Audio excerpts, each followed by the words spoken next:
Bonjour à toutes et à tous. Nous avons déjà évoqué le 1, le 2, le 3, le 4, le 5. Aujourd'hui, nous allons évoquer le 6. Magnifique ce 6. Voilà, c'est un nombre d'amour, qui parle de petites fleurs. Voilà. Donc c'est un nombre très intéressant, comme tous les nombres. Il vient après le nombre 5, qui était particulièrement yang, avec aussi certains arrondis, déjà qu'on avait vu. Hein, donc ce côté très zoro, je bouge et je vais dans tous les sens, je prends l'air. À chaque fois, les nombres se suivent et ne se ressemblent pas.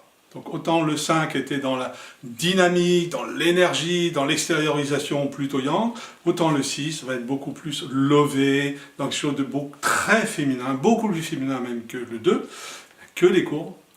Et en même temps, il a bien la couleur du féminin, la couleur de la nature, la couleur de l'amour, la couleur du chakra du cœur, qui est, comme par hasard, la couleur verte. Voilà, donc le 6, quelque chose de très rond, très arrondi, très cocon, très cocooning. Pour moi, le nombre 6, le mot-clé du 6 serait l'amour, avec un grand A, un petit a, comme vous voulez. L'amour, le bien-être, le plaisir. Luxe, calme et volupté, éventuellement. Et donc, le 6 nous interpelle sur où est-ce que tu en es dans ta capacité à te faire plaisir. Est-ce que tu peux écouter tes désirs, tes vrais désirs, et non pas les désirs des autres qu'on a mis sur toi, que tu crois que c'est les tiens, c'est pas vrai, ou c'est je désire parce que je suis drogué, je continue à me droguer, etc. Donc il va être beaucoup plus clair sur d'où viennent mes désirs, est-ce qu'ils me viennent du ventre ou de la tête, est-ce que c'est pas ma tête qui impose des désirs au corps. La tête, c'est qu'une toute petite partie, hein. Grosso modo, le corps a beaucoup de choses à nous dire, encore et encore. Donc, si j'écoutais mon corps, qu'est-ce qui se passerait? Donc, être à l'écoute du corps, être à l'écoute aussi du cœur. Le 6, c'est l'amour, c'est le cœur, chakra du cœur. Le cœur ayant ses raisons, que la raison ne connaît point. Ça, on peut se le répéter tous les jours, et surtout le répéter au mental, qui veut tout diriger, tout expliquer. Il n'y a rien à expliquer, il n'y a rien à raisonner avec le 6, il y a juste à sentir. Est-ce que je sens mon corps? Est-ce que je sens mon ventre? Est-ce que je sens mon sexe? Est-ce que je sens mon petit doigt qui m'a dit? Est-ce que je suis vraiment présent aux sensations? Est-ce que je suis dans le confort, le vrai confort qui est juste pour moi? Ma juste nourriture, mon juste plaisir, ma juste relaxation. Et tout simplement, le 6 est en train de me dire comment apprends-tu à t'aimer? Et s'aimer, c'est aller au-delà des grands discours sur l'amour, c'est au quotidien, c'est dans le présent. Donc le 6 t'invite vraiment à rester dans le présent, à savourer la sensation, à être pleinement dans l'harmonisation. Un des mots-clés aussi du 6 va être l'harmonie, le bien-être. C'est pour ça qu'on le retrouve dans l'écologie, le massage, la diététique, le soin, et tout ça. Aussi la sculpture, on a envie de toucher. Il y a beaucoup de choses liées au toucher, liées au parfum, lié à l'œnologie, comme ici on est entouré de vignes, on parle beaucoup du 6, voilà. Hein. On peut aussi avoir du 6 avec un très bon jus de fruits, de bio de préférence, bien évidemment. On va pas aller chercher des pesticides pour amener le 6, le pauvre 6.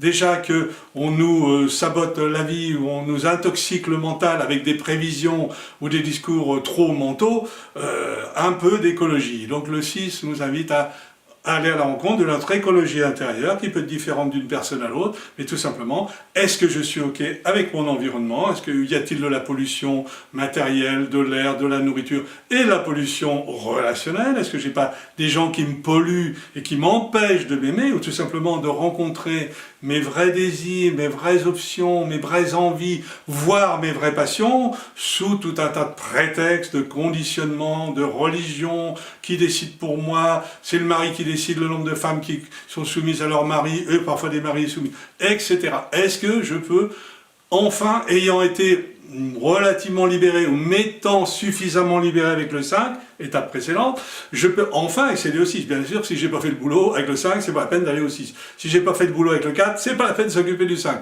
Et si j'ai pas fait le boulot avec le 2, je reste coincé avec le 2, hein, etc. Et même avec le 1. Hein. Si j'ai pas mon autonomie minimum, c'est pas la peine d'accéder à l'harmonisation, au bien-être du 6. Le 6, c'est un petit cocon, c'est aussi retrouver l'enfant intérieur, cette douceur qui est en moi, le rire qui est en moi, et tout simplement aussi mon côté naturel.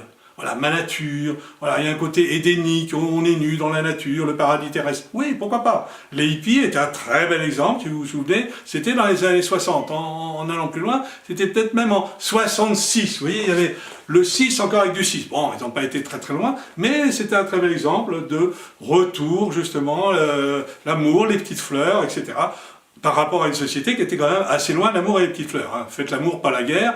Bon, maintenant, on fait l'amour, la guerre. On ne sait plus si on fait l'amour. Le 6, c'est aussi vraiment l'amour dans le sens de la sensualité, pas forcément la sexualité, qu'on laissera plutôt pour le 5, l'énergie, la vivacité. C'est pour ça qu'on retrouve le côté amoureux du 6, c'est-à-dire très féminin. D'ailleurs, la femme fait l'amour avec son cœur avant de faire l'amour avec son sexe. L'homme, qui est plus masculin, fera l'amour avec son sexe avant de faire l'amour avec son cœur. On est bien d'accord. Donc, on est là, bien dans un environnement très féminin, qui invite les femmes à rencontrer leur féminin, à le retrouver, et non pas à jouer je sais pas quoi, et pire que les hommes, pire que les porcs qu'elles aimeraient et qu'elles n'aimeraient pas. Retourne dans ton porc intérieur. Hein. Donc, quelque part, la femme retrouver son vrai féminin, et puis à l'homme découvrir aussi sa partie féminine, sensible, douce, qui ne l'empêche pas d'être un homme debout, qui sait se défendre, qui sait se positionner, et pourquoi pas allier les deux, comme pour la femme, allier les deux, faire une harmonie entre son masculin et son féminin, rencontrer ce qu'on appelle les animus, je ne vais pas me lancer là-dedans, mais les animus, c'est ces parties masculines à l'intérieur,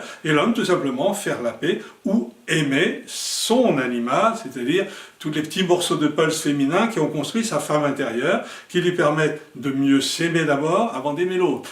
Tant que je ne m'aime pas suffisamment, je ne peux pas aimer l'autre. Ça sera exactement à l'image de ce qui se passe à l'intérieur, se retrouve à l'extérieur. Donc si je ne m'aime pas moi-même, je peux toujours parler d'amour, ça ne sert à rien. Si je n'ai pas l'échantillon à l'intérieur, ce n'est que du baratin. Donc, quelque part, première chose incontournable, est-ce que je m'aime vraiment? Et là, il y a du boulot. La révolution sexuelle, elle a été esquissée. La révolution de l'amour, à mon avis, très peu. Donc là, allons-y, boulot, boulot. Est-ce que je m'aime vraiment? Il y a sans arrêt des interdits à s'aimer, à être bien, etc. Donc, est-ce que je ne peux pas laisser circuler, enfin, de l'amour entre moi et les autres, et surtout entre ma tête, mon cœur et mon sexe, qui ne sont pas toujours d'accord, ou mes émotions qui parasitent le système. Donc déjà, l'amour à l'intérieur, et ensuite on va faire l'amour à l'extérieur, et les deux en parallèle, probablement, mais incontournable, je le répète, l'amour de soi, c'est le grand message du 6.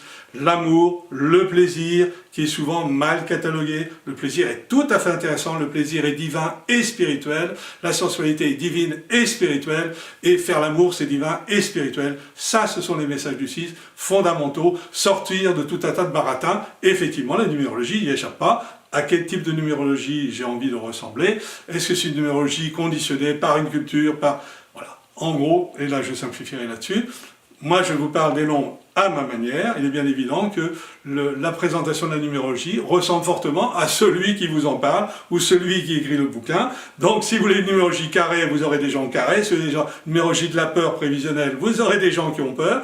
Celui qui est souple fera une numérologie souple, et celui qui est plein d'amour fera une numérologie plein d'amour. Et peut-être quelqu'un qui fonctionne de façon humaniste, en mettant l'humain en premier, et bien fera une numérologie humaniste. Voilà. Donc, après tout, il faut tout pour faire un monde, donc c'est très intéressant. Regardez comment on vous parle des nombres, comment on utilise la numérologie, ou l'astrologie, ou la psychologie, tout ce que vous voulez. Ça vous parlera de celui de qui ça émane, bien évidemment, sauf si c'est du copier-coller, on répète bêtement ce qu'on a appris et on continue comme ça. Bon, c'est gentil, mais ça ne fait pas avancer les choses. En tout cas, dès que quelqu'un crée quelque chose, et le 6 vous invite à créer de l'amour, créer du bien-être, créer de l'harmonie, et de l'écologie intérieure, c'est à la mode en ce moment, mais pour une fois qu'une mode sert à quelque chose, du bio, faire du bio, du beau et du bon. C'est presque un système mnémotechnique, voilà, on va faire de la pub, du beau, du bio et du bon. Ça, c'est le 6, bien arrondi, faites-vous plaisir, aimez-vous les uns les autres, et vous saurez aimer. Voilà pour le message d'aujourd'hui. À bientôt.